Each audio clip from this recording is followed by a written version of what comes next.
JRG blog লৈ সকলোকে স্বাগতম জনাইছো। আজি আমি আলোচনা কৰিবলৈ লৈছো ডেফিসিট ফাইনেন্সিং সম্পৰ্কে অৰ্থাৎ ঘাটি বিত্ত। ঘাটি বিত্ত কি সেই সম্পৰ্কে আজি আমি আলোচনা কৰিম। ইতিমধ্যে আমি আমাৰ আগৰ ভিডিও বিলাকত বাজেট সম্পৰ্কে আলোচনা কৰিছো। বাজেটৰ মূল বিষয়বস্তু বিলাকৰ লগত জড়িত হৈছে ঘাটি বিত্ত এক ব্যৱস্থা। মানে অৰ্থাৎ দেশ এখনৰ ফিস্কেল পলিচিৰ এটা গুৰুত্বপূৰ্ণ অংগ হ'ল ঘাটি বিত্ত অৰ্থাৎ ডেফিসিট ফাইনেন্সিং। এটা ডেফিসিট ফাইনেন্সিং কি বা ঘাটি বিত্ত কি সেই সম্পৰ্কে আজি আমি আলোচনা কৰিম। ইয়াৰ উদ্দেশ্যবিলাক কি কি আমি সেই সম্পৰ্কে আলোচনা কৰিম আৰু ইয়াৰ যিবিলাক ৰিভাৰ্স এফেক্ট অৰ্থনীতি এখনত ই যিবিলাক বেড এফেক্ট পেলায় বা ইয়াৰ যি বিপৰীত প্ৰভাৱ অৰ্থনীতি এখনত তাৰ সম্পৰ্কে আজি আমি আলোচনা কৰিম। ঠিক আছে, তেনে আমি বিষয়বস্তু ভিতৰলৈ যাওঁ। প্ৰথম আহিলে ঘাটি বিত্ত কি অৰ্থাৎ ডেফিসিট ফাইনেন্সিং কি আমি চাই লওঁ। যে deficit financing means generating fund to finance the deficit which results from excess of expenditure over revenue অৰ্থাৎ যেতিয়া ৰেভিনিউতকৈ এক্সপেণ্ডিচাৰ বেছি হয় অৰ্থাৎ expenditure is greater than revenue অৰ্থাৎ ব্যয় আয়তকৈ যেতিয়া ব্যয় বেছি হয় তেতিয়া কি হয় ঘাটিৰ সৃষ্টি হয়। যে দেশ এখনৰ যিটো ফিস্কেল ইয়াৰ হয় বিত্তীয় বৰ্ষ হয়, বিত্তীয় বৰ্ষটোত যদি দেশখনৰ আয়তকৈ ব্যয় বেছি হয় তেতিয়া দেশখন কি হয় ঘাটিৰ সন্মুখীন হয় আৰু বিশেষকৈ সেই ঘাটি জড়িত বাজেটৰ লগত। এতিয়া ঘাটিৰ যেতিয়া সন্মুখীন হয় তেতিয়া কি হয় দেশখনৰ চৰকাৰে বিত্তৰ যোগান ধৰিবলগীয়া হয় অৰ্থাৎ ফাইনেন্স কৰিবলগীয়া হয়। এই যিটো ব্যৱস্থা এই ব্যৱস্থাটোৱে হৈছে ডেফিসিট ফাইনেন্সিং অৰ্থাৎ দেশ এখনৰ আয়তকৈ ব্যয় বৃদ্ধি হ'লে দেশখনৰ ঘাটি পূৰণ কৰিবৰ বাবে চৰকাৰে যি বিত্তৰ ব্যৱস্থা কৰে সেই ব্যৱস্থাটোকে কোৱা হয় ডেফিসিট ফাইনেন্সিং। এতিয়া ডেফিসিট ফাইনেন্সিঙত আমি এটা কথা গম পাইছোঁ যে ডেফিসিট ফাইনেন্সিং কেতিয়া হয়। যে ইয়াত মূল কথাটো আহিলে যে কি হয় expenditure is greater than revenue অৰ্থাৎ সদায় কি হৈছে আয়তকৈ ব্যয় বেছি হ'লে ডেফিসিট হয়। এতিয়া আমি ধৰি ল'লোঁ দেশ এখনৰ আয় 100 কৰোৰ আৰু ব্যয় হ'ল দেশখনত আমি ধৰিলোঁ 105 কৰোৰ। এতিয়া আমি দেখিছোঁ যে 100 কৰোৰ দেশখনৰ আয় ইজ লেছ দেন ব্যয় বা ব্যয় ইজ গ্ৰেটাৰ দেন আয় আমি এনেকৈ ক'ব পাৰোঁ। তাৰমানে কি হৈছে আয়তকৈ ব্যয় কি হৈছে বেছি হৈছে অৰ্থাৎ দেশখনত কি হৈছে ঘাটিৰ পৰিমাণ। আমাক যদি কোৱা হয় যে দেশ এখনত আয় ইমান হৈছে ব্যয় ইমান হৈছে তেতিয়াহ'লে দেশখনৰ ঘাটি কিমান, তেতিয়া আমি ক'ম দেশখনৰ ঘাটি কিমান 5 কৰোৰ অৰ্থাৎ 5 কোটি টকা হৈছে দেশখনৰ ঘাটি। এতিয়া 5 কৰোৰ ঠিকেই। এতিয়া 5 কৰোৰ ঘাটি হ'লে আমি এই ঘাটিটো চৰকাৰে কেনেকৈ পূৰণ কৰিব। এই ঘাটিটোৰ বাবে চৰকাৰে যিটো ফাইনেন্স কৰিব অৰ্থাৎ বিত্ত যি যোগান ধৰিব ঘাটিৰ বাবে সেইটোকে কোৱা হয় কি ঘাটি বিত্ত।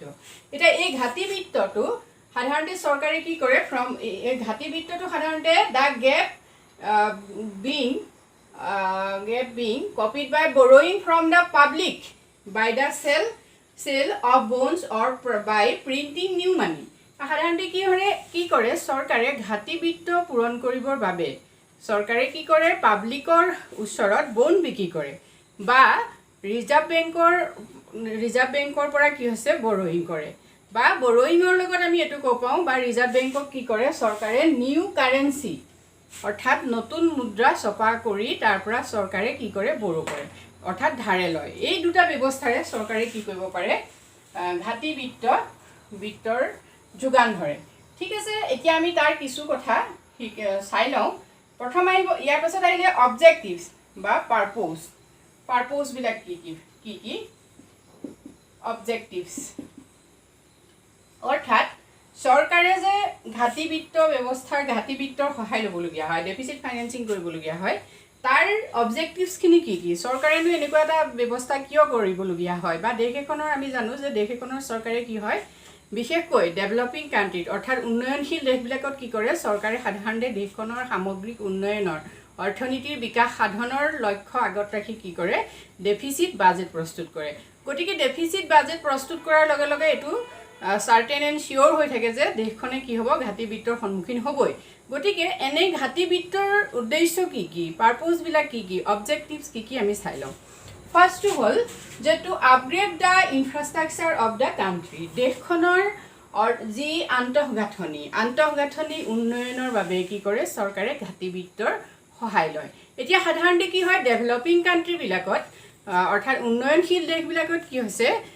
যিটো কেপিটেল ফৰ্মেশ্যন অৰ্থাৎ মূলধন গঠন প্ৰক্ৰিয়াটো খুব স্তীমিত হয় মূলধন গঠন প্ৰক্ৰিয়া বা মূলধন কি হৈছে দেশ এখনৰ আন্তঃগাঁথনি উন্নয়নৰ বাবে এটা অন্তৰায় দেখা দিয়ে বিশেষকৈ ডেভেলপিং কাণ্ট্ৰিত গতিকে দেশ এখনে কি হৈছে ধাৰ কৰি হ'লেও দেশখনৰ মূলধনজাত সম্পদ গঢ়ি তুলিবৰ বাবে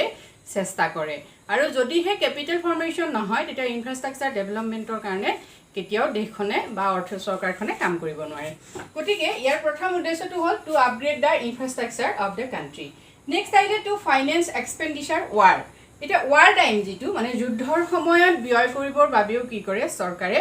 ডেফিচিট ফাইনেন্সিঙৰ বা ঘাটি বিত্তৰ সহায় লয়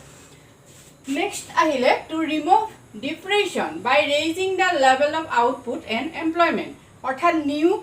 আৰু উৎপাদন এই নিয়োগ আৰু উৎপাদন দুয়োটাৰে স্তৰ বৃদ্ধি কৰিবৰ বাবেও কি কৰে যিটো ডিপ্ৰেশ্যন বা নিয়োগ আৰু উৎপাদনৰ ক্ষেত্ৰত যি ডিপ্ৰেশ্যন বা হতাশ যি ব্যৱস্থা দেখা যায় বা অৱনতি দেখা যায় সেই অৱনতি বা যিটো নিগেটিভ কণ্ডিশ্যন সেই কণ্ডিশ্যনটো ইম্প্ৰুভ কৰিবৰ কাৰণেও কি কৰে চৰকাৰে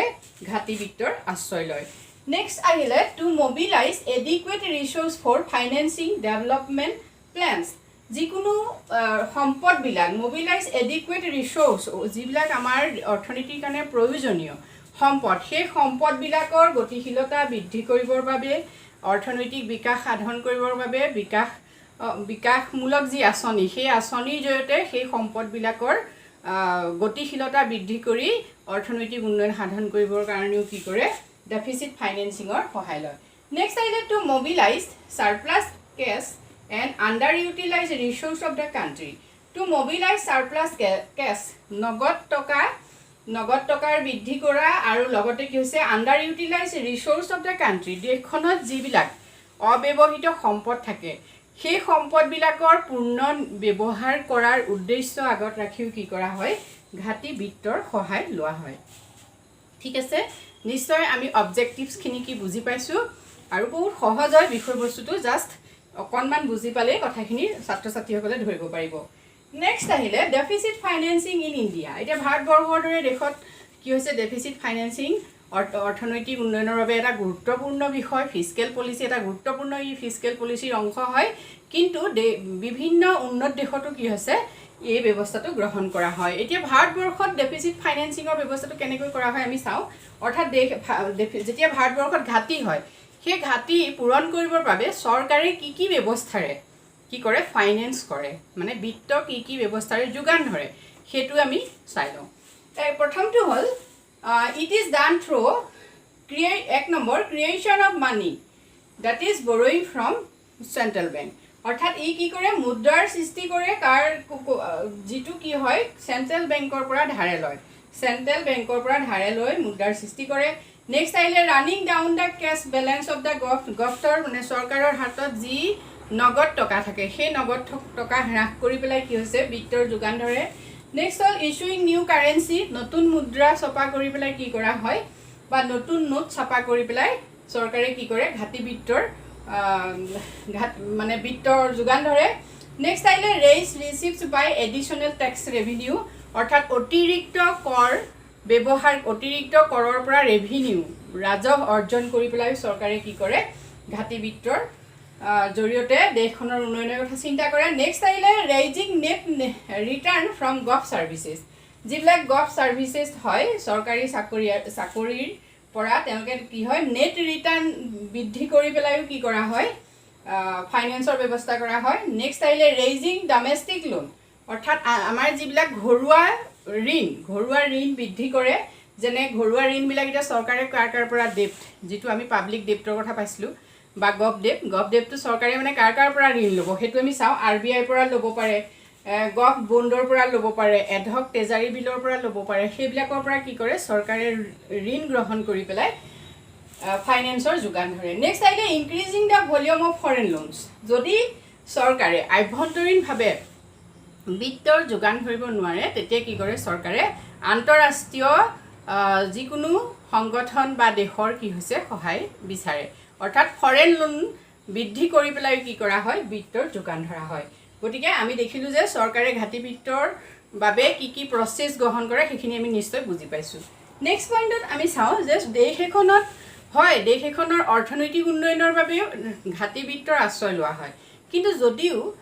এইটো কৰা হয় যে দেশখনৰ ইনফ্ৰাষ্ট্ৰাকচাৰ ডেভেলপমেণ্ট বা দেশখনৰ সম্পদৰ সুষম ব্যৱহাৰ, আয়ৰ সমবিতৰণ ইত্যাদি বিভিন্ন ধৰণৰ মহৎ উদ্দেশ্য আছে